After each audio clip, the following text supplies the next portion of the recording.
Hello there, this is Onion Creature. Today I will be discussing a recent Kirby game, that Kirby game being Team Kirby Clash Deluxe, which is the first free-to-play Kirby game which was released on the 3DS. It is essentially an expansion of the sub-game that was in Planet Robobot, in which four Kirbys teamed up to take down bosses in a somewhat fantastical RPG-inspired setting.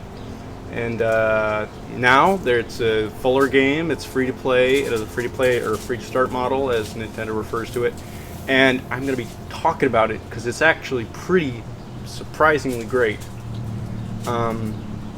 First of all, it's nice to know that you can play through pretty much the entire game without spending any actual money. So that's cool. But it is the kind of situation in which you'll have to do a lot of grinding, and it'll take a lot of dedication if you want to play the whole thing without spending any money. However, you can, and that's a totally valid option.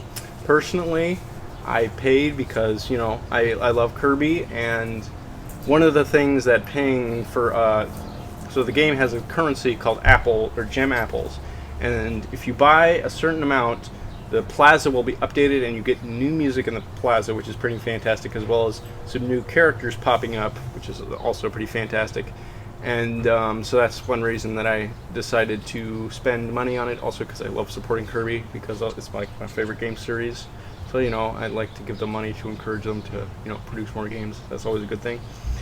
And yeah, so in terms of gameplay, I've played it largely single player. Haven't gotten a chance to do multiplayer. I'm sure that's fun. It was fun in the original version. But you know, you choose from fighter or sword.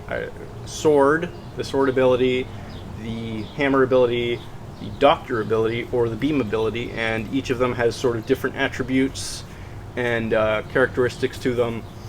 Sword gets a big shield for its guard, and you can charge up. All the characters can charge up their attacks. Sword can charge up. The only sort of exception being dog, not dog, but Doctor, in which it charges up a healing spell, which you can use to heal your teammates. And B-Mage's special charge up can freeze the enemy, freeze the clock, and give you some time to hit the enemy even further. So there's actually a fair amount of depth. I'd say it's a good amount of depth, but you know, that's cool. And the game itself is very fun.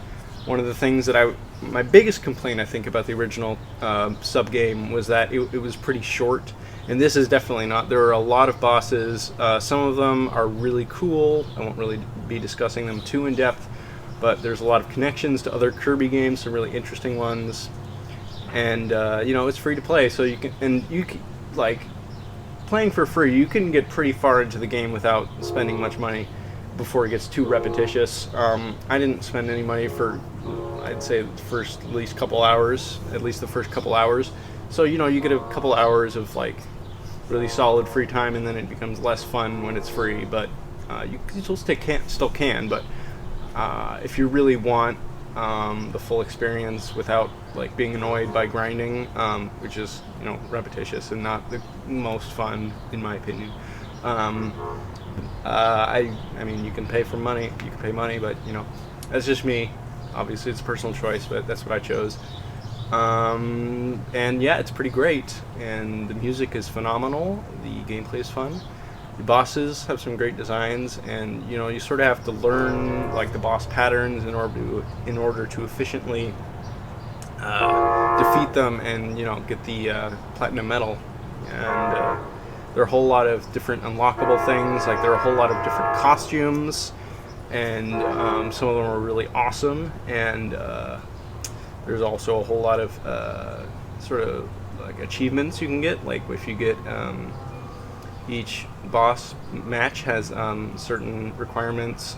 Like if you defeat this boss with the B-Mage power-up, you get that achievement, and you get some gem apples as reward. So yeah, it's I really like Team Kirby Clash Deluxe. I think for a free-to-play game, it's done pretty elegantly. It didn't feel annoying. I will say that buying the full version is actually surprisingly expensive, and I wouldn't recommend that to anyone who's not a huge Kirby fan or not super invested in the game. Otherwise, it's a little pricey, but I think it's maybe 20-ish, which is a bit much, but you know, it's a great game. I've already gotten like I think around 25 hours into it, which is pretty great, given that it's a free start game. I don't even have that much in like the other sub games that they've re-released, being Kirby Fighters Deluxe and Drum Dash Deluxe, and it makes me really excited for Kirby's Blowout Blast, which will have a more conventional pricing model, and I have a feeling that that's going to be pretty extensive as well, given how much this one was.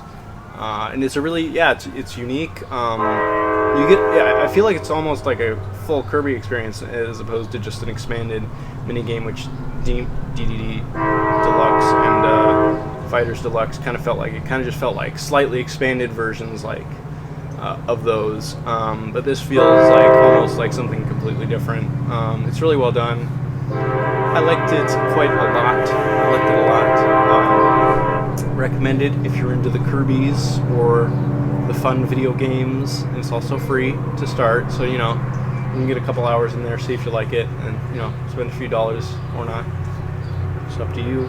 Kirby says it's up to you, my dudes, and you know, just you know, you get the fight enemies and you know, the gameplay. It's a lot of fun. Good. Yes, indeed. Hallelujah. Play the game if you so wish. It's a barrel of laughs, and I'm excited for the other two Kirby games. Happy 25th anniversary, Kirby. You're my fave, and you know, Kirby. He's the star of the show. Kirby. He's the name you should.